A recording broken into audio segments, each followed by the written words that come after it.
I once invited a world-famous TV star to a party in Reno, Nevada, and accidentally walked him into a nightmare. When we arrived, I realized something was very, very wrong. Everywhere I looked, there were people dressed just like him, just exactly like this world-famous TV star. And in that moment, I had one thought. What have I done?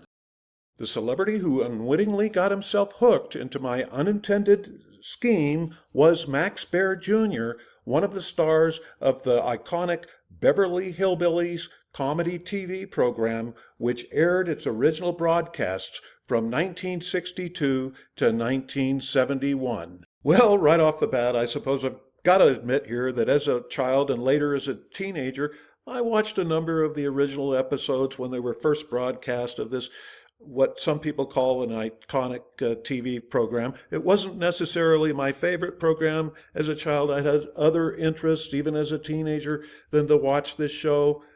But there are some people, even today, that just admire this program, and especially Max Baer Jr. Pictured here on the left in a screenshot from the beloved and legendary program, you see Max. He portrayed the dim-witted but lovable Jethro Bodine, yeah, from the Ozark Mountains. That was where his fictional family was from. And in the center, you can see actor Nancy Culp, who played one of the regular characters on the program. She wasn't one of the main characters, indeed. And on the right, you see the ill-fated actor Sharon Tate, who was a victim of the notorious Tate LaBianca killings in the late 1960s, unrelated, of course, to this particular program, but Sharon was murdered later on tragically in the Charlie Manson cult slayings.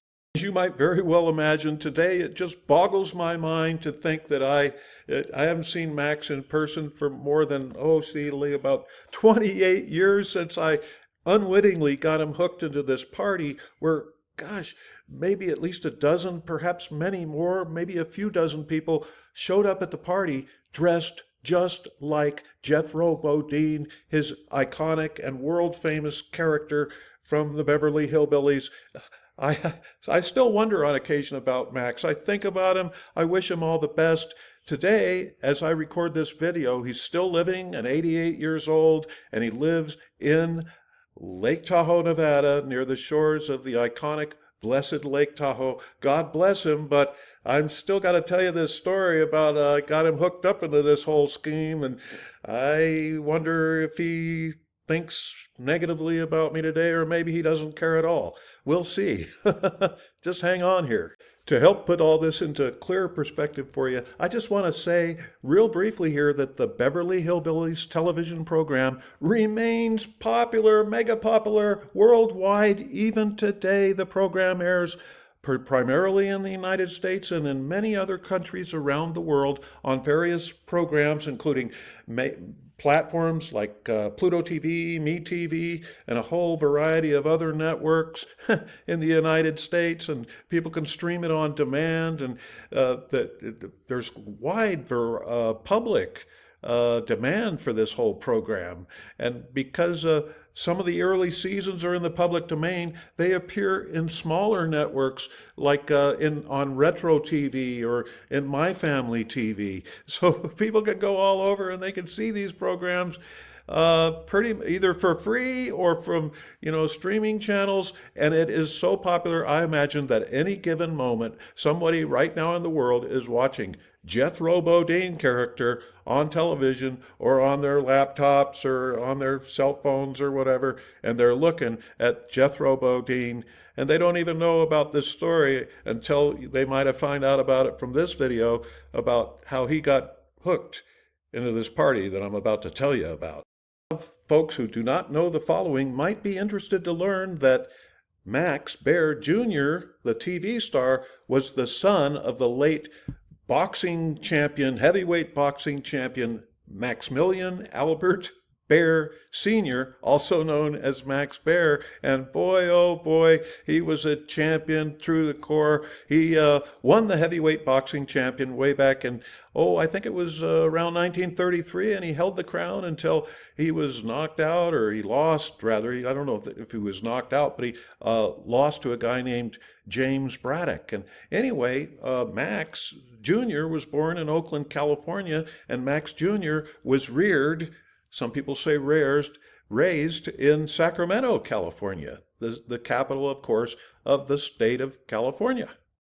Jr. is the last surviving cast member of the four major primary ensemble cast members of the Beverly Hillbillies. They are, of course, you see Max there at the center with the checkered shirt there, of course. But then on the left, you can see the late Donna Douglas.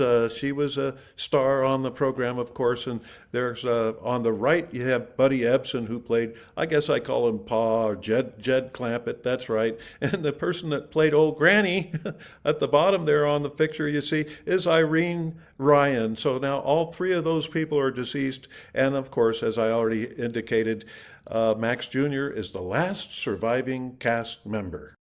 Now we come to the point where I need to set up the scene where all this came about, the party that we all attended, and what happened there, exactly how it all occurred. Well, by 1998, the year the party happened, and it was thrown in downtown Reno that I invited Max Jr. to. Well, at that point, I was, let's see, how old was I? I was 42 years old. God, those were the days anyway. A lot of those of you who are seniors like myself, you can relate to this time sequence. In any event, I'd been a journalist for, I think around 22 years professionally by that point, and I'd also worked as a part-time journalist as a teenager, as a lot of my former viewers already realized this, but at that point, it was time for a change, and the bosses in the newsroom said, "Hey, Duke, would you like to be the society columnist for our newspaper?" What? Yes, of course, I accepted right away. And as unbelievably and goofy as it sounds, there's only a handful of jobs in the United States right now that fit that particular description. And what my job was, to go to parties, to talk to folks and write about the who is and whatnot. And right today, amongst a lot of viewers, that might not be so popular, going up to celebrities or so-called billionaires. That just the name billionaires makes a lot of people choke. But be that as it may, it was my job as a low-paid newspaper writer and columnist to go to parties and to have fun at the parties, get to meet people, know people from throughout the community and from across the United States who would visit Reno, or I would visit them.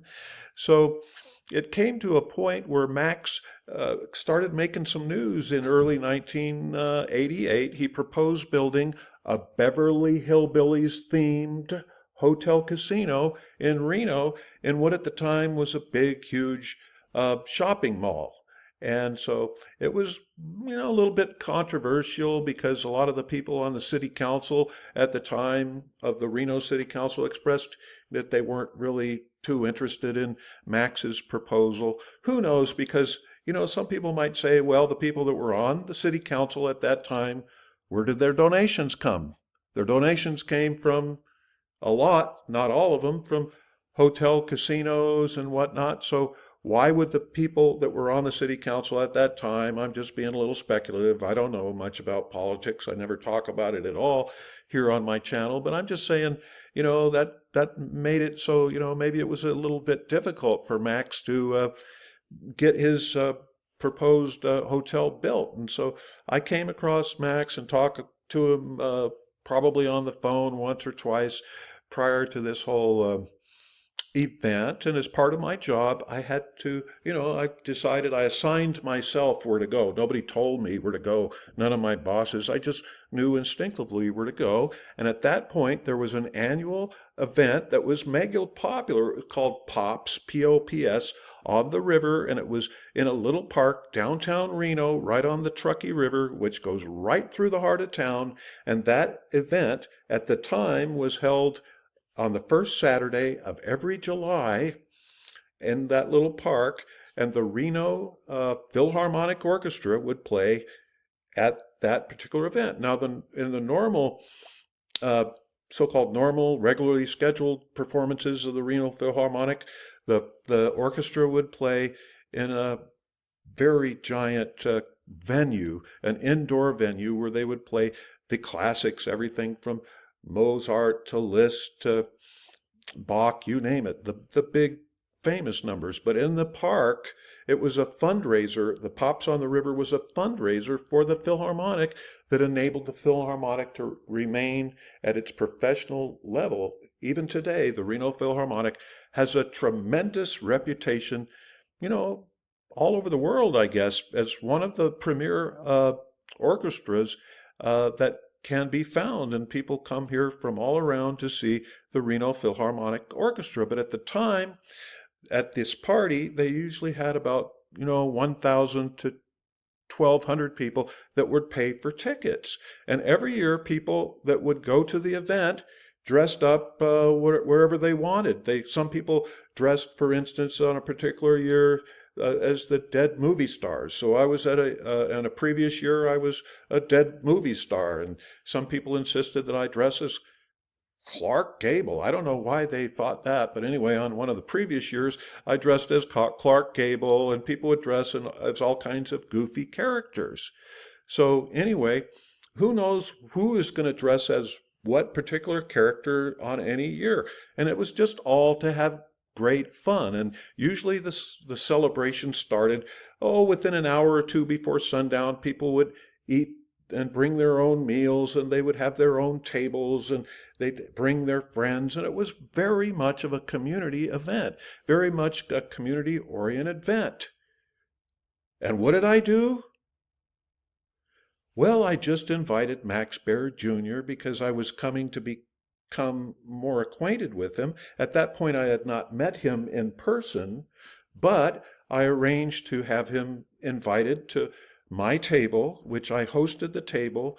I paid for Max's ticket to get in, and for a local talk radio host that also knew Max, and the talk host, the radio guy, invited Max on my behalf, and I got word that Max accepted my invitation. So when Max showed up, he was wearing his regular clothes. Max was wearing a kind of a dark, semi-formal outfit. It wasn't too formal. He looked very relaxed, and I guess the women folks would say he was still at that time pretty darned handsome.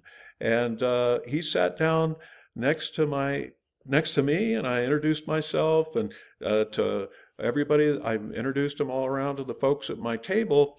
And then a big sudden surprise happened, something that I didn't expect at all. Somebody up the front on the, platform where the orchestra was gathering, they said, on a microphone, they said, "The real Jethro Bodine is in the audience. Max Baer Jr., stand up."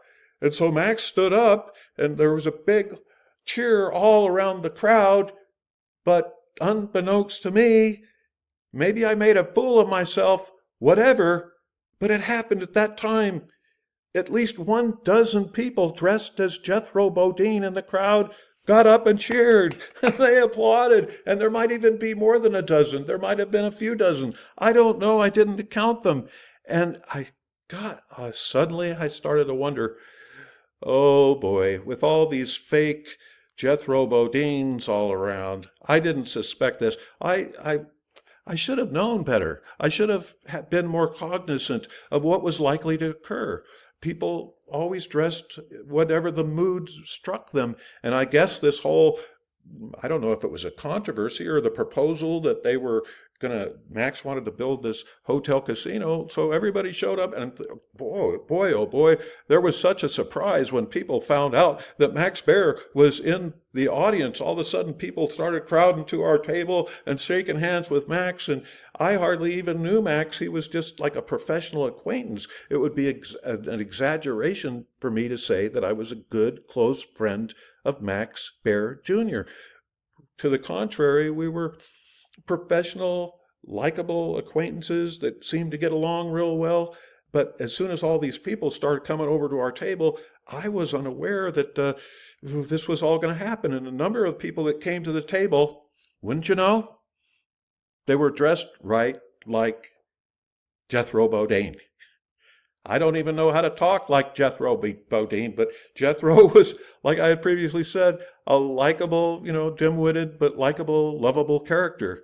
And so, okay, there all of a sudden, there's the so-called real Jethro Bodine shaking hands with all the fake Jethro Bodines. And who would be to blame? Well, if there was anybody to blame, maybe me, I don't know, I'm not sure about that, but then, okay, the mayor of the Reno at the time. I think the mayor really was, that guy's name was Jeff Griffin or something like that. He came up to the table and he said, oh, and they shook hands, and they being Max Baer Jr. and this mayor guy, and they said, oh yeah, we ought to get together and meet about this. And I don't know, I was sensing that this guy that was the mayor was he was a politician, and I don't know what you think of politicians, but I'm not so sure. So in any event, okay, so then before I knew it, just as we started eating, because we were so busy greeting all the folks that were coming over to the table, and of course it was my job to go around interviewing people all over the place, because my job as a society columnist, getting to know people and find out what was going on, I had to get out with the crowd and meet the folks and, say hey, and people, would come up and meet me because everybody wanted to get their name in the paper. Who doesn't in these society columns? So it's not that I was anything special. It's just the people wanted to get to know me and find out about me and see if I would chum up with them. So anyway, by the time I got back to the table, the orchestra was just starting to play its musical numbers, and Max, who had been sitting right next to me initially, he'd gone off and he stood kind of near the river, and from my perspective, he was kind of standing alone. And I began to think, oh boy, what is he thinking? Is Max Baer Jr. pissed at me? Is he upset? Does he think I set him up somehow? I just actually briefly wondered. I didn't know much about Max as a person. His dad was like I said, a championship boxer. If I didn't really worry about Max getting mad at me, I'm sure he wouldn't. In fact, to this day, from what I understand, Max has a reputation, Max Jr., as one of the good guys, as one of the nice guys.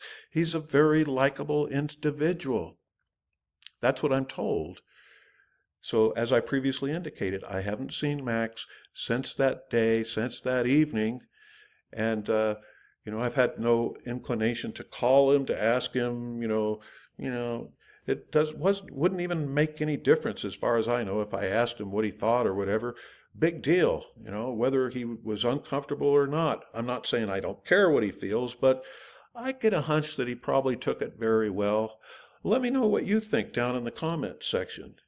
Anyway, whatever happened in regard, you might be wondering, to his proposed hotel casino? Well, those folks from the Reno City Council gave it a big thumbs down, and they rejected his proposal. So the only way for him to be able to build a hotel casino, a Beverly Hillbillies themed hotel casino in Reno, would be if the proposal was resubmitted, there was another chance at a later time, which never occurred. And so to this very day, I wish Max Jr. all the best. I wished everybody that was there that night all the best. Some people might have different memories of that evening than I do. If you were there at the party, go down in the comment section below, write your comments. That's great. Or if you've never heard of the Beverly Hillbillies, go ahead and mark your comments as well. I'd be interested to find out what you think about all this. And in any event, in the long run, it was just really very extraordinary fun.